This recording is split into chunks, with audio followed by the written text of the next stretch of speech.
Hello student, welcome to NCERT classes. तो आज हम क्या पढ़ने वाले हैं, जैसा कि आपने थंबनेल में देख लिया होगा, आज हम पढ़ेंगे हरित क्रांति।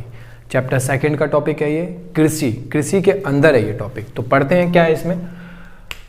टॉपिक का नाम है हरित क्रांति। देखो, क्रांति वर्ड से ये आइडिया मत लगा लेना कि क्रांति मतलब मारधार, बहुत भीड़ भाड़ हुआ, फिर ऐसा कुछ मतलब होता है ना एक आंदोलन समथिंग, ऐसा कुछ आंदोलन नहीं हुआ। क्रांति का मतलब है कि कृषि क्षेत्र में आधुनिकीकरण आने को ही क्रांति नाम दे दिया गया। ठीक है, ऐसा कुछ मारधार नहीं हुआ, कुछ काट। तो क्या है कि हरित क्रांति का आशय कृषि क्षेत्र में आधुनिकीकरण से है और HYV बीज के उपयोग से है। कि यहाँ पे किस चीज़ की बात की जा रही है, यहाँ पे बात की जा रही है कृषि क्षेत्र में आधुनिकीकरण। आधुनिकीकरण का मतलब है कि पहले पारंपरिक रूप से कृषि किया जाता था, फसल उपजाया जाता था, अब उसमें थोड़ा टेक्नोलॉजी ला दिया गया। ठीक है, टेक्नोलॉजी ला दिया गया और अच्छे बीज का यूज़ किया गया। अच्छे बीज का नाम क्या था? अच्छे बीज का नाम था HYV बीज। ठीक है, नाम याद रख लेना, बहुत इंपॉर्टेंट है। तो हरित क्रांति मतलब बता दिया मैंने कि क्रांति मतलब कोई लड़ाई धड़ाई नहीं थी।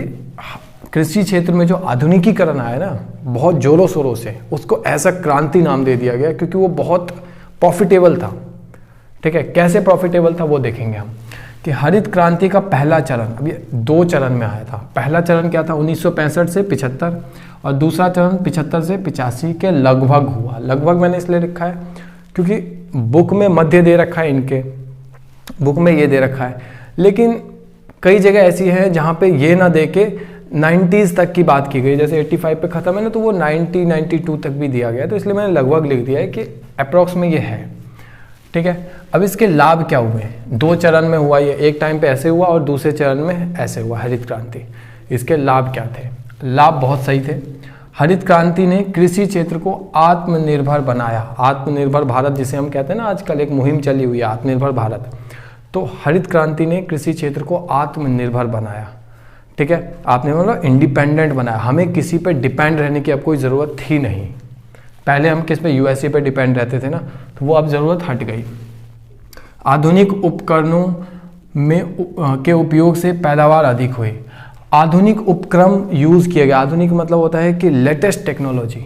ठीक है ना, अभी की टेक्नोलॉजी को यूज़ किया गया और इससे हुआ क्या है कि पैदावार में बढ़ोतरी हुई। पैदावार मतलब फसल ज़्यादा उपजे।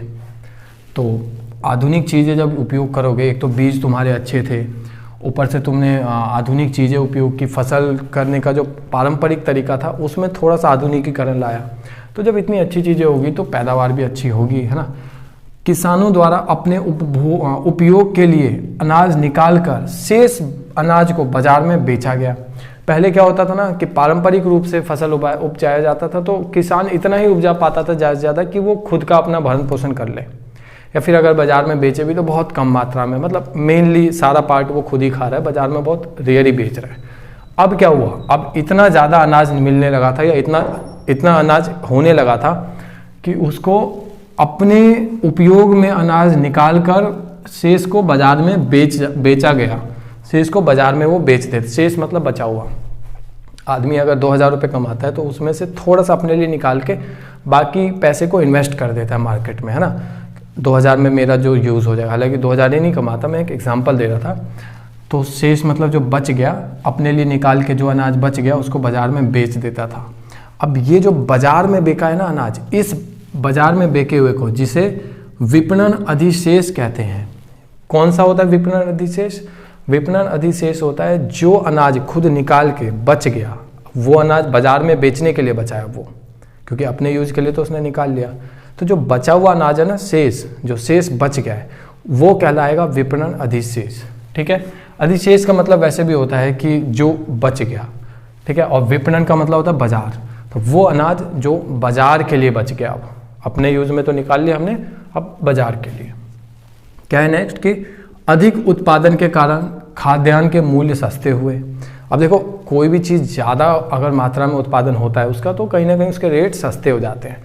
तो फसल में भी यही हुआ कि ज़्यादा उत्पादन हुआ तो उसके मूल्य सस्ते हो गए। जिससे हुआ क्या? देखो, जिससे उन लोगों के पैसे में बचत हुई जो पहले अनाज अधिकांश लगभग भोजन है। तो हुआ क्या कि होता क्या है ना कि आदमी अगर 10,000 रुपये कमा रहा है, अब खाना तो प्राइमरी है, खाने पे तो पैसा खर्च करेगा। तो उसने ज़्यादा पैसे खर्च किए खाने पे। क्यों ज़्यादा खर्च किए? क्योंकि खाना बहुत महंगा है, ठीक है, अनाज बहुत महंगे हैं, तो उसका ज़्यादातर पैसा अनाज पे ही खर्च हो जाता है। लेकिन अगर अनाज सस्ता हो जाए तो, अगर अनाज सस्ता हो जाता है तो उसके थोड़े से पैसे तो बच जाएंगे ना, क्योंकि पहले जितना वो खर्च कर रहा था उतना पैसा तो अब नहीं होगा खर्च, क्योंकि अनाज तो थोड़ा सस्ता हो गया है, तो उसके पैसे बच जाते थे। मैं उसी बचत की बात कर रहा हूँ कि मूल्य सस्ते होने से हुआ क्या, कि जिससे उन लोगों के पैसे में बचत हुई, किन लोगों के, जो पहले अपना अधिकांश लाभ भोजन पर ही खर्च कर देते थे। जो पहले जब मूल्य ज़्यादा था, महंगी चीज़ें थी, तो ज़्यादातर पैसा उनका खाने पे ही खर्च हो जाता था। अब मूल्य सस्ते हो गए तो थोड़ा पैसा तो बचेगा ना अब उनका, तो उन्हीं लोगों की बात हो रही है यहाँ पे, ठीक है। सरकार ने छोटे किसानों के उचित सहायता करके बड़े और छोटे किसानों के बीच असमानता की भावना को खत्म कर दिया। अब हरित क्रांति में भी होता क्या था कि जिसके पास ज़्यादा फसल, मतलब ज़्यादा खेत है तो वो ज़्यादा उपजाएगा, उसकी ज़्यादा उपज होगी, जिसके पास खेती कम है तो वो कैसे उपजाएगा। तो सरकार ने क्या करा कि ठीक है, आप हरित क्रांति में हैं, मतलब सब कुछ अच्छा यूज़ हो रहा है, आधुनिकीकरण आया, सब कुछ आया, तो छोटे किसान जो हैं जिनके पास फसल खेत ही कम है, तो उनकी भी तो सहायता कुछ करनी चाहिए ना। अच्छा, हरित क्रांति में, आधुनिकीकरण में बहुत सारी चीज़ें आई थी, ऐसा नहीं है कि बस अभी मशीन नए नए यूज़ हो गए और बीज अच्छा यूज़ हो गया। बहुत सारी चीज़ें थी, जैसे पूर्ण प्रशिक्षीकरण। पूर्ण प्रशिक्षीकरण का मतलब होता है कि जब कोई किसान फसल उपजाता है तो ज़रूरी नहीं है कि उस फसल के बारे में उसको 100% पता है कि क्या, कैसे, कब बोना है, कब पानी देना है, कब कुछ करना है, क्या कुछ सब पूरा प्रशिक्षित है, ऐसा नहीं होता। तो सरकार ने क्या करा कि कोई भी फसल बोने से पहले आप पूर्ण प्रशिक्षीकरण लीजिए उस फसल के बारे में, उस फसल के बारे में पूरा जानिए कि किस माहौल में ये फसल होगा, कितने डिग्री टेम्परेचर में, कब बोना है, कब काटना है, कब पानी देना है, कब उसमें उर्वरक देना है, कब खाद देना है, सब कुछ। तो वो आता है पूर्ण प्रशिक्षण में। कम ब्याज पर ऋण। अब छोटे किसानों को तो ऋण की भी ज़रूरत पड़ सकती है, हालांकि पढ़ तो बड़ी किसानों को भी सकते हैं, लेकिन छोटे को ज़्यादा पड़ सकती है क्योंकि उसके पास तो पैसा ही नहीं है ना।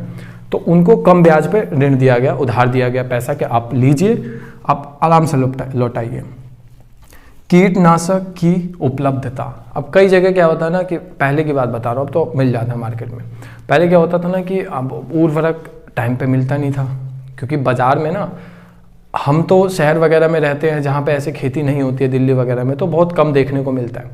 अब जब किसी ऐसी जगह जाओगे ना जहाँ पे खेती प्राइमरी चीज़ है, तो वहाँ पे बाज़ार में ना महंगे हो जाते हैं उस टाइम पे खाद या फिर उर्वरक या फिर कीटनाशक, ये जो भी थोड़े केमिकल से रिलेटेड फर्टिलाइज़र, तो ये चीज़ें ना महंगी हो जाती है एक टाइम के बाद, क्योंकि सबको पता है कि अभी धान का समय है तो फिर ये लिया जाएगा, अभी गेहूं का समय है तो ये लिया जाएगा, अभी ज्वार का समय है तो ये लिया जाएगा। तो जिस भी चीज़ की मांग बढ़ने वाली होती है वो महंगी हो जाती है, और महंगी के साथ साथ कई बार ऐसा होता है कि उपलब्ध भी नहीं होता मार्केट में। किसान को चाहिए होता है, वो पैसा पे करने के लिए रेडी है, लेकिन उसको मिल नहीं रहा है बाज़ार में, ठीक है। तो ऐसी बड़ी, तो ऐसे समय पे क्या हुआ कि हरित क्रांति में सरकार ने कहा कि आप पैसा पे करो, ज़्यादा पैसा भी नहीं लिया जाएगा आपसे, जितना उचित है उतना ही लिया जाएगा, और हम उपलब्ध कराएंगे कीटनाशक, ठीक है। ऐसा नहीं होगा कि बाज़ार में ख़त्म है, आपका फसल ख़राब हो गया कीटनाशक के चक्कर में, क्योंकि ऑन द स्पॉट आपको मिला नहीं।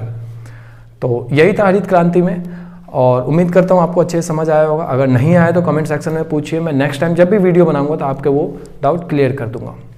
अगर आप टेलीग्राम से नहीं जुड़े हैं तो वहाँ जुड़िए, क्योंकि वहाँ पे नोट्स आते रहते हैं, ये जो पीछे लिखा है ये सारे प्रिंटेड नोट्स वहाँ पे आते हैं। तो मिलते हैं अगली क्लास में, तब तक के लिए सुरक्षित रहें, स्वस्थ रहें, मस्त रहें।